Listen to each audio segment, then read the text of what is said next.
Setelah melahirkan, wanita itu menemukan bahwa tubuhnya mulai ditumbuhi bulu-bulu. Bahkan kumisnya juga tumbuh tanpa disadari. Giginya juga menjadi lebih kuat. Awalnya dia tidak terlalu memperhatikannya. Berpikir mungkin ini hanya reaksi tubuh biasa. Namun sebuah pengalaman membuatnya sadar bahwa masalahnya tidak sesederhana itu. Suatu hari dia membawa anaknya ke taman. Beberapa anjing mendekat. Tampaknya sangat tertarik padanya. Seolah ada ikatan di antara mereka. Saat itu kebahagiaan membanjiri hatinya.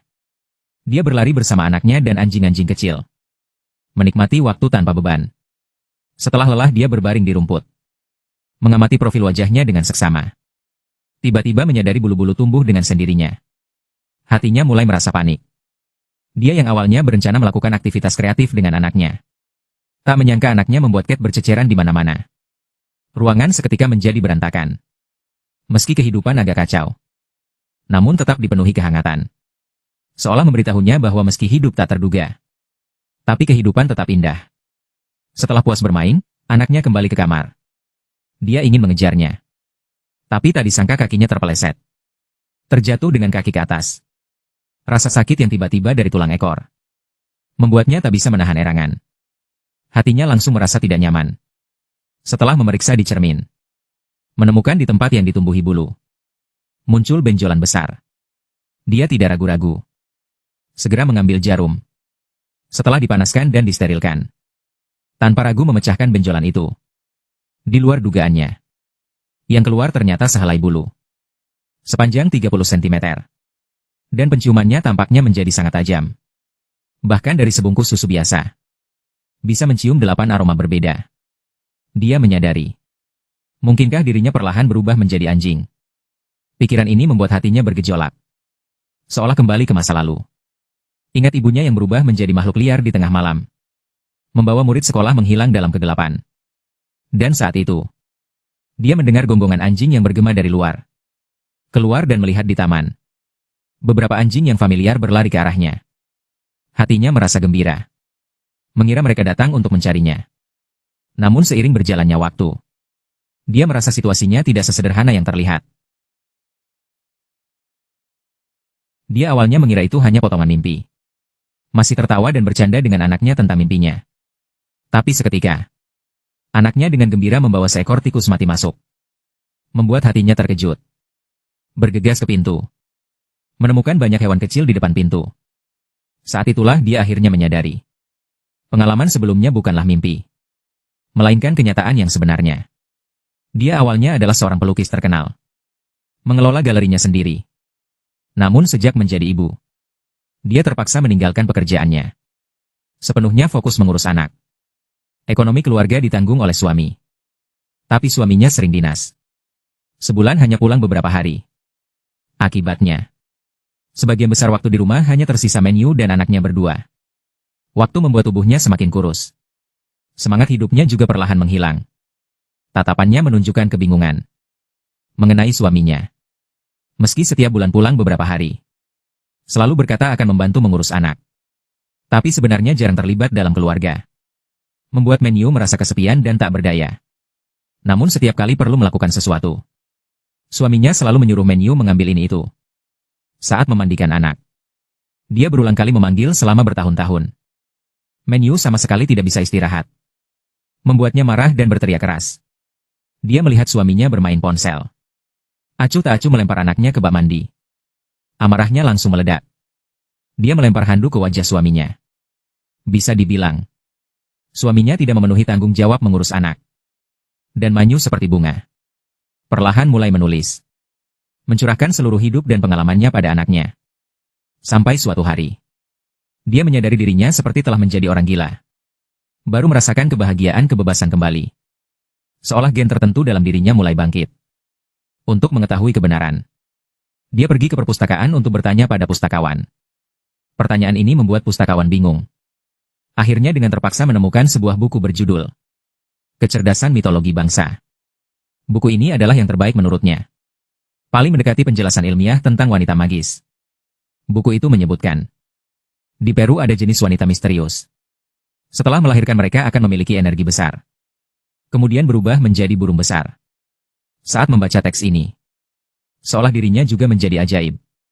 Seperti berada di langit biru tak bertepi. Namun rasa laparnya menariknya kembali dari hayalan itu ke realitas. Sejak hari itu, Manny mulai perlahan memahami mengapa wanita pada tingkat tertentu bisa memiliki kesamaan dengan hewan.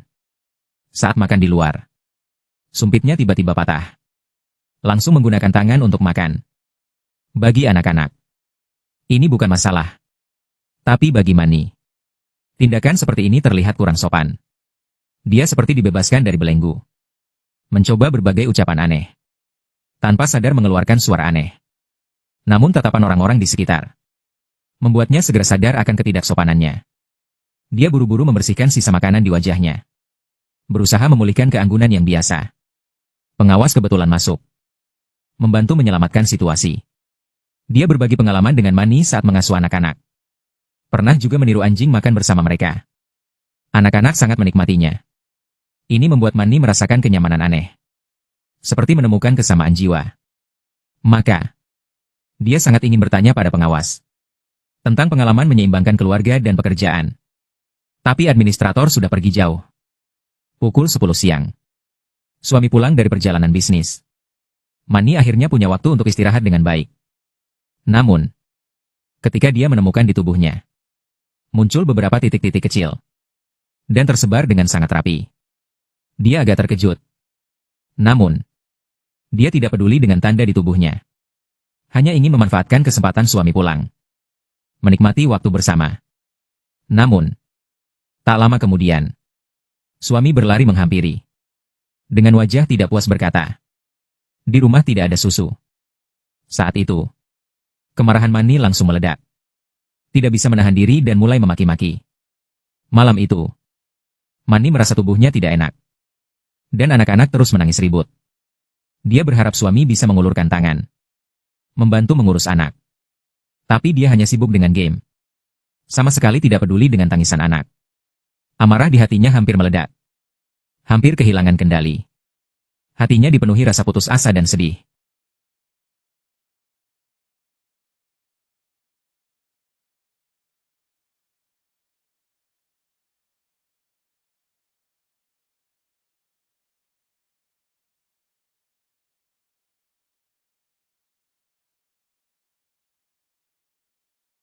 Ketika malam sunyi,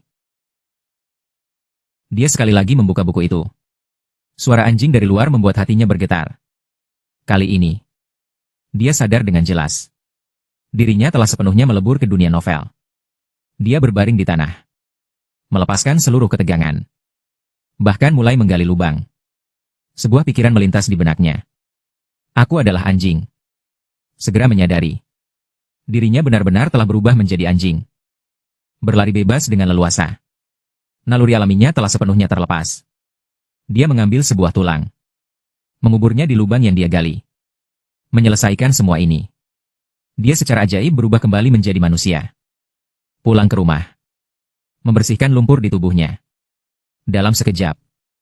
Tiba saatnya suami pergi dinas lagi. Kali ini berbeda dari sebelumnya. Kepergian suami membuat Manny merasa lebih bebas. Yang lebih penting, dia telah menemukan rahasia untuk dekat dengan putrinya. Yaitu dengan bermain berpura-pura menjadi anjing. Mereka berlarian di rerumputan. Menikmati kebersamaan satu sama lain. Makan dari mangkuk anjing bersama. Sangat menyenangkan. Untuk membuat anaknya lebih menikmati permainan ini, Manny bahkan menyiapkan mangkuk anjing sebagai hadiah kecil. Interaksi seperti ini membuat hubungan ibu dan anak semakin dekat. Hati Manny dipenuhi kehangatan dan kepuasan. Pondok yang tidak terduga ini ternyata memberi anaknya rasa aman. Ditambah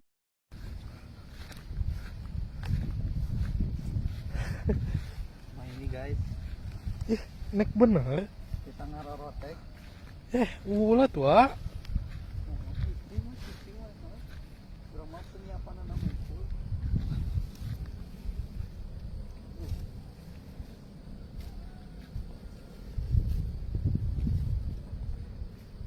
Cing. Naon ya? Naon eta? Ini lebay aja. dengan kehadiran anjing yang setia. Anaknya segera tertidur lelap. Malam ini tanpa gangguan dari anaknya, Manny akhirnya menikmati malam yang indah. Seolah telah menemukan rahasia pengasuhan. Seluruh tubuhnya memancarkan vitalitas baru. Dalam waktu luangnya, Manny berbagi pengalaman parenting dengan ibu-ibu lain. Dia dengan jujur mengatakan, sejak menjadi ibu, tubuhnya mengalami banyak perubahan. Dia semakin merasakan kedekatan dengan hewan. Meskipun beban pengasuhan berkurang, Manny tidak pernah lupa identitasnya sebagai seniman. Karena itu, saat suaminya menjaga anak, dia menghadiri reuni teman sekolah. Di reuni, banyak yang telah menjadi seniman sukses. Ada juga yang setelah punya anak, tetap bekerja keras sebagai wanita karir. Manny melihat mereka. Hatinya dipenuhi rasa bangga dan kagum. Dia menyadari, menjadi seorang ibu tidak berarti harus melepaskan mimpinya. Malah bisa membuat hidup lebih berwarna. Tapi teman wanitanya ini menyadari dirinya memiliki suami yang rela membantu berbagi tanggung jawab. Mandy mendengar kata-kata hangat itu. Hatinya tiba-tiba dipenuhi kesedihan. Ditambah semua orang di sekitarnya sedang berbicara tentang hal-hal normal.